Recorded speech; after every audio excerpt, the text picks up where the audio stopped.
Hello मेरे प्यारे बच्चों, कैसे हैं आप सभी। मैं राहुल पांडे आपके अपने YouTube चैनल सीखने की दुनिया पे आप सभी लोगों का स्वागत करते हैं। आशा है कि आप सभी लोग अपने पढ़ाई में व्यस्त होंगे, मस्त होंगे। तो चलिए, जैसा कि मैंने इसके पिछले वाले वीडियो में जो मैंने इसके पहले पढ़ाया था आपको लेक्चर 1 में, मैंने वृत्त के कंसेप्ट को, वृत्त की परिभाषा, उनसे रिलेटिव जो भी हैं त्रिज्यखंड, वृत्तखंड, दीर्घवृत्तखंड और उनसे कुछ क्षेत्रफल से संबंधित फार्मूला था, मैंने इसके पहले पिछले वाले लेक्चर में आपको पूरी तरीके से प्रोवाइड किया। आशा है कि आप सभी लोग देखे होंगे उसको, और अगर नहीं देखे हैं तो आपसे ये मैं कहूँगा पहले उस वीडियो को देख कर आइए, क्योंकि उस वीडियो को जब देख करके लेक्चर नंबर 2 आप इसमें आएंगे तो आपको चीज़ें कुछ ज़्यादा समझ में आएंगे। तो चलिए, आज हम कुछ खास बात करते हैं, क्योंकि इससे बोर्ड एग्ज़ाम में ज़्यादा से ज़्यादा क्वेश्चन पूछता है, जो कि निर्देशांक ज्यामिति पर होता है। ये आपके पास चतुर्थांश से संबंधित होता है। चतुर्थांश से संबंधित क्वेश्चन पे आपको क्षेत्रफल और उसका परिमाप निकालने के लिए जब क्वेश्चन बोर्ड एग्जाम में आ जाता है तो आधे बच्चे जो होते हैं बौखला जाते हैं, ये कहाँ से आ गया, चतुर्थांश क्या होता है, उससे संबंधित कैसे से हम एरिया को निकालें, और परेशान हो जाते हैं। तो उस परेशानी को आज हम दूर कर देते हैं, और सबसे पहले हम चतुर्थांश के बारे में ही जान लेते हैं कि पूरी तरीके से एक वृत्त का चतुर्थांश और एक जो आपके पास दो परपेंडिकुलर लाइन जो होते हैं इंटरसेक्ट करते हैं उसका चतुर्थांश, इन दोनों में जो डिफरेंस होता है। तो बच्चों आइए, यहाँ से मैंने डायग्राम बना रखा है। इस डायग्राम को ध्यान से देखिएगा। आपने इसके पिछले वाले क्लास में 9th में आपने ये पढ़ा होगा कि किसी समतल प्लेन में जब दो परपेंडिकुलर लंबवत रेखाएं एक दूसरे को प्रतिच्छेदित करते हैं तो वो तल जो होती है 4 बराबर भागों में बढ़ जाती है। तो जो पहला वाला भाग होता है, उस पहले वाले भाग में जो मैंने कहा इसका इंटरसेक्ट पॉइंट ओ ले लिया, जो पहला वाला भाग होता है ये आपके पास पहला चतुर्थांश होता है, और आपका ये दूसरा वाला भाग होता है द्वितीय चतुर्थांश, ये आपके पास तृतीय चतुर्थांश, और ये आपके पास चौथा चतुर्थांश होता है। ठीक है, तो यहाँ से देखिए ये तो आपके पास चतुर्थांश रहा, लेकिन बच्चों ध्यान रखिएगा वृत्त का चतुर्थांश थोड़ा सा इससे हटके होता है। जो वृत्त का चतुर्थांश होता है, वृत्त के 1/4 भाग को अगर हम ध्यान से देखें, यहाँ से डायग्राम से देखो बच्चों, अगर मैं पूरा वृत्त को देखूं, ध्यान से देखो, पूरा एक आपके पास सर्कल हो गया, ये पूरा वृत्त हो गया, और इस पूरे वृत्त का अगर मैं 1/4 कर दूं, मतलब 1/4 पार्ट जिसे कहते हैं हम लोग, तो यहाँ से देखोगे ये आपके पास जब 1/4 पार्ट कर दोगे तो ये निकल के चला आएगा, जिसको मैं डायग्राम में थोड़ा सा डार्क कर दे रहा हूँ, जिसका मैं नाम कर दे रहा हूँ AOB। तो ये आपके पास देखो सेम इसका जितना माप होगा उतना माप इसका भी होगा, उतना माप इसका होगा, उतना माप ही उसका भी होगा। तो ये आपको पता होना चाहिए कि वृत्त के जो वृत्त आपके पास होता है उस वृत्त के 1/4 भाग कर दिया जाए, वृत्त के 1/4 भाग को कर दिया जाए तो हम उसे क्या कहेंगे, वृत्त का चतुर्थांश, वृत्त का चतुर्थांश कहते हैं। तो इस तरीके से जितना इसका माप होगा उन चारों की माप बराबर होती हैं। ठीक है, तो ये आपके पास वृत्त का चतुर्थांश हो गया। और ध्यान रखिएगा कि जो वृत्त का चतुर्थांश होता है उसके ये जो चाप की लंबाई होती है वो चारों तल में जो अलग अलग में बटे हुए हैं, उन चारों तल में उनकी चाप की लंबाई जो होती है सेम होती है। बात समझ में आ रही है। और एक बात और ध्यान रखिएगा, आपके पास जो चतुर्थांश होते हैं ये आपके पास जो बनाया गया है,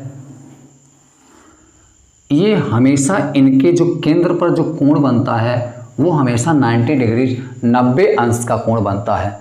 बच्चों इसके पहले वाले वीडियो में मैंने आपको एक बात बताया था त्रिज्यखंड के बारे में, अगर आपने पढ़ा होगा तो आपको डायग्राम से देख करके याद आ जा रहा होगा कि जो त्रिज्यखंड होता है उसमें 2 त्रिज्या और एक चाप के द्वारा आकृति बनाई जाती है। तो अगर हम डायग्राम को देखें ध्यान से तो ये देखो, एक हो गया त्रिज्या ये, और एक त्रिज्या ये हो गया, दोनों त्रिज्या और ये आपका चाप हो गया, मिल करके ये क्या बना लिए, एक चतुर्थांश एक त्रिज्यखंड का निर्माण कर देते हैं। तो हम इसको त्रिज्यखंड भी कह सकते हैं। यह आपका एक त्रिज्यखंड हो गया। इस तरीके से जब वृत्त का चतुर्थांश वृत्त को जब वृत्त को उसको चतुर्थांश द्वारा जब बांटा जाता है तो उसमें 4 त्रिज्यखंड का निर्माण होता है। इस तरीके से ध्यान रखिएगा, 4 त्रिज्यखंड होते हैं और चारों त्रिज्यखंड का जो क्षेत्रफल होता है वो सब बराबर होते हैं और हर त्रिज्यखंड द्वारा जो केंद्र पर कोण बनाया जाता है वो हमेशा 90 डिग्री 90 अंश का कोण होता है। चारों तरीके से हर प्रत्येक त्रिज्यखंड केंद्र पर कितने अंश कोण बनाता है? 90 अंश का कोण बनाता है। प्रत्येक त्रिज्यखंड केंद्र पर कितने अंश कोण बनाता है? 90 अंश कोण बनाता है। बच्चों इसको दिमाग में अच्छे से बैठा लीजिए आप, ठीक है। चलिए, तो ये आपके पास मैंने आपको समझा दिया कि जो आपके पास वृत्त का चतुर्थांश होता है वो वृत्त का चौथाई भाग होता है। अगर हम वृत्त के चौथाई भाग को कर दें तो वृत्त का चतुर्थांश कहलाता है। वृत्त के 4 चतुर्थांश होते हैं और प्रत्येक चतुर्थांश को हम त्रिज्यखंड कह सकते हैं। प्रत्येक त्रिज्यखंड केंद्र पर हमेशा ध्यान रखें 90 अंश कोण बनाता है और हर त्रिज्यखंड का क्षेत्रफल बराबर होते हैं। बात क्लियर हो गई? तो आइए हम इनके क्षेत्रफल को थोड़ा सा यहाँ के परिमाप के बारे में चलते हैं। तो वृत्त के 1/4 की परिधि की माप कितनी होती है? तो बच्चों ध्यान से डायग्राम में देखिएगा, ये आपके पास पूरा सर्कल, ये पूरा वृत्त है। तो पूरे वृत्त की परिधि जो होती है वो 2πr होती है। वो पूरा वृत्त का मतलब यहाँ से अगर लेकर के पूरा ले लिया जाए तो इसकी पूरी परिधि हो जाती है 2πr होती है। बात समझ में आ रहा है? लेकिन यहाँ से कह रहा है पूरे वृत्त का मुझे नहीं लेना है, मुझे केवल उसके 1/4 की परिधि लेना है। तो बच्चों ध्यान रखिएगा, 1/4 की जो परिधि होती है उस पूरे चतुर्थांश की अपेक्षा उस पूरे परिधि की अपेक्षा जो होती है छोटी हो जाएगी, क्योंकि पूरे वृत्त की परिधि तो 2πr है और केवल मुझसे पूछ रहा है 1/4 की परिधि। तो बच्चों यहाँ से देखो, 1/4 की परिधि केवल यही तो होगा, केवल यही ए बी तो होगा। तो इतना जब आप लोगे तो पूरी की अपेक्षा देखो इसमें ये क्या हो जाता है? छोटा हो जाता है। तो अगर मुझे इसके पूरे परिधि की इसकी निकालना हो, एक वृत्त के मुझे चतुर्थांश की परिधि निकालना हो, तो बच्चों यहाँ से ध्यान से देखिएगा, तो क्या करोगे आप? सबसे पहले पूरा वृत्त की परिधि ले लो। क्या लोगे? वृत्त की पूरी परिधि निकाल लो। तो वृत्त की परिधि और उसका क्या कर दोगे? 1/4 कर दो, 1/4 कर दीजिए। पूरे वृत्त के परिधि का 1/4 कर देंगे तो क्या निकल जाएगा? निकल जाएगा वृत्त के 1/4 की परिधि। तो वृत्त की परिधि कितनी होती है? 2πr होती है। कितनी? 2πr होती है। इसके पहले वाले वीडियो मैंने आपको पढ़ाया था, उसका 1/4 कर दीजिए। तो यहाँ से जब 1/4 कर देंगे 1/4, तो ये 2 से 4 कट जाएगा, 2 आ जाएगा और यहाँ से कितना आ गया? πr/2 हो जाएगा। क्या हो जाएगा? πr/2 के बराबर हो जाएगा। बात क्लियर हो गया? और ये आपके पास हो गया फार्मूला।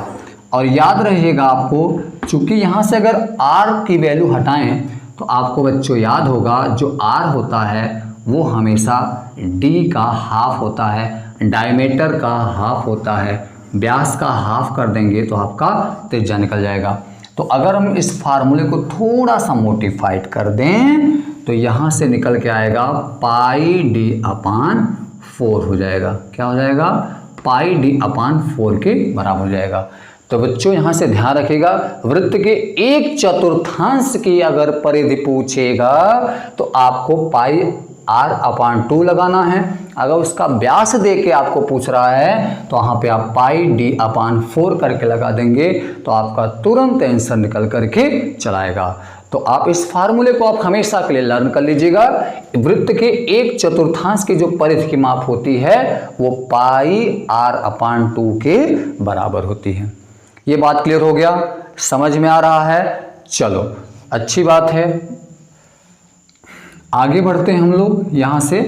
तो वृत्त के 1/4 की परिमाप, तो बच्चों परिधि हो गई उसका यहाँ से। अब वृत्त के चतुर्थांश का परिमाप, यहाँ से ध्यान से दोनों में बच्चों कंफ्यूज मत होइएगा, दोनों में फार्मूला अलग अलग हैं, दोनों में चीजें अलग अलग हैं। वो कह रहा था वृत्त के 1/4 की परिधि बताना है, 1/4 की जो परिधि होती है उसका बताना है, लेकिन वृत्त के चतुर्थांश का परिमाप बताना है।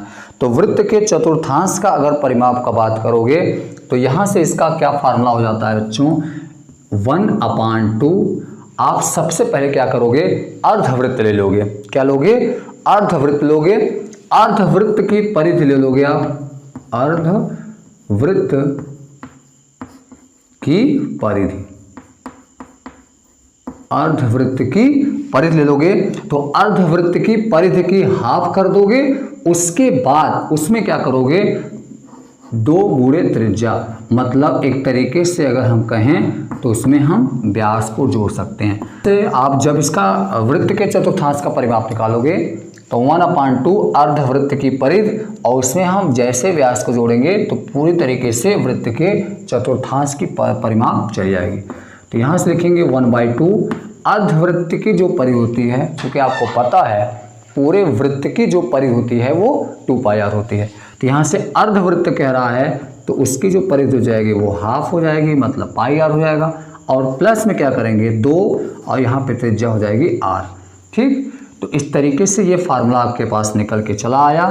क्या निकल के आया, 1/2 प्लस में 2r, ये आपका फार्मूला आ गया।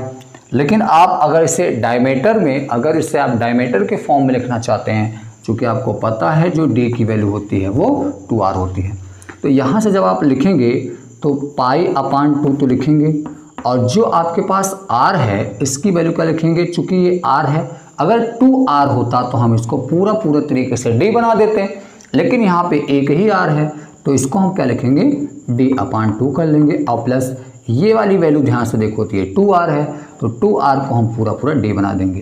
तो ये आ जाएगा आंसर πd/4 और प्लस d के बराबर हो जाएगा। तो बच्चों ये निकल के चला गया वृत्त के चतुर्थांश का परिमाप। एक वृत्त के चतुर्थांश की जो परिमाप होती है πd/4 प्लस d के बराबर होती है। अगर वहाँ क्वेश्चन में अगर आपको त्रिज्या दे रखा है तो πr/2 प्लस 2r कर देंगे तो उसका निकल के चलाएगा पेरीमीटर परिमाप। चलिए अब आगे चलते हैं हम। अगर हमें वृत्त के चतुर्थांश का क्षेत्रफल निकालना हो तब आप वहाँ से क्या करेंगे, तो बच्चों ध्यान रखिएगा, क्षेत्रफल होता है उसके द्वारा कितना भाग घेर के रखा गया है। तो बच्चों ध्यान से रखिएगा, अगर हम ध्यान से देखें यहाँ से तो देखो ये क्या है, एक भाग का।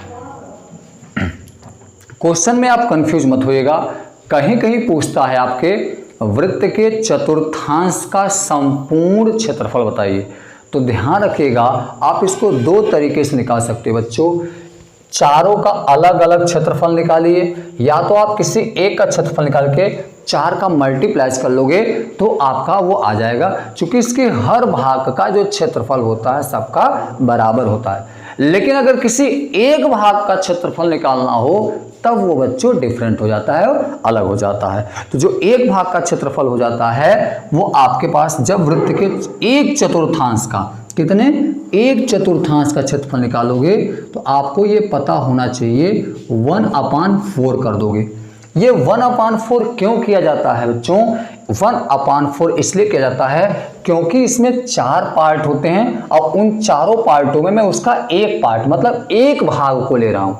जब मैं उसके एक भाग को लूँगा तो मैंने चौथाई भाग ले लिया, इसलिए उसको 1/4 किया जाता है। और मल्टीप्लाइज कर देंगे किसका, पूरे एरिया का, कितना, πr²। तो ये आपका निकल के चला जाएगा वृत्त के एक चतुर्थांश का क्षेत्रफल। अगर वृत्त के एक चतुर्थांश का क्षेत्रफल लेना हो तो 1/4 πr² के बराबर हो जाएगा। आपको फिर से मैं बता दूं, r की जो वैल्यू होती है वो कितनी होती है, d/2 होती है। तो यहाँ से अगर मैं 1/4 π और यहाँ से अगर मैं r की वैल्यू को चेंज कर दूं d के फॉर्म में तो d/2 का स्क्वायर कर दूंगा मैं, 1/4 π मल्टीप्लाइज ये हो जाएगा d²/4। तो पूरी तरीके से उसको लिखेंगे हम πd²/16 लिखेंगे, 16 लिख देंगे। तो ये निकल के चला जाएगा हमारा वृत्त के एक चतुर्थांश का क्षेत्रफल निकल के चला जाएगा। तो इस तरीके से अगर आपको वृत्त के एक चतुर्थांश क्षेत्रफल निकालने के लिए कह रहा है तो सबसे पहले क्या करें, या तो आप ये कर सकते हो पूरे का क्षेत्रफल निकाल लो πr² से पूरे वृत्त का क्षेत्रफल निकाल लो और उसका एक चौथाई पार्ट कर लो, उसमें 4 से डिवाइड कर लो, एक भाग का निकल के चला जाएगा। और अगर आपको चारों भाग का निकालने लग रहा है तो आप थोड़ा सा ध्यान रखिएगा, एक भाग का क्षेत्रफल निकाल लीजिए, किसी भाग का निकाल लीजिए चाहे जिसका, क्योंकि हर भाग का जो क्षेत्रफल है वो बराबर है। तो किसी एक भाग का क्षेत्रफल निकाल करके उसमें 4 का गुणा कर लीजिए, 4 का मल्टीप्लाइज कर लीजिए, निकल के चला जाएगा, पूरे भाग का आपका क्षेत्रफल निकल के चला जाएगा। तो बच्चों ध्यान दीजिएगा, यहाँ से आप गलती मत करिएगा, क्योंकि यहाँ से बोर्ड एग्जाम में अच्छे क्वेश्चन आते हैं और इन क्वेश्चनों को आपको छोड़ना नहीं है। तो आशा है कि आप सभी को ये वीडियो पसंद आई होगी और आप सभी इनको लाइक कीजिए और अच्छे से इसको पढ़ाई कीजिए, इसको कंसेप्ट क्लियर कर लीजिए। अगले वीडियो में फिर से मिलते हैं। अब अगले वीडियो में जैसे हम आएंगे अब वहाँ से होगा ताबक तोड़ क्वेश्चन का लिए, वहाँ क्वेश्चन सॉल्व कराएंगे। बट इसके लिए क्वेश्चन को सॉल्व करने से पहले ये सारी वीडियो, आप दोनों वीडियो को अच्छे से देख लीजिएगा, नोट बना लीजिए, नोट्स कर लीजिए, उसमें जो फार्मूले हैं, जो कंसेप्ट हैं, जिससे जब मैं आपको सवाल करवाऊंगा तो आपको वहाँ से परेशानी नहीं आनी चाहिए, और नहीं होगी भी। अगर आप पूरी तरीके से इसको अच्छे से कर लेंगे तो मेरी आशा जहाँ तक है कि आपको परेशानी नहीं होगी। तो चलिए अगली वीडियो में फिर मिलते हैं, तब तक आप सभी से जय हिंद।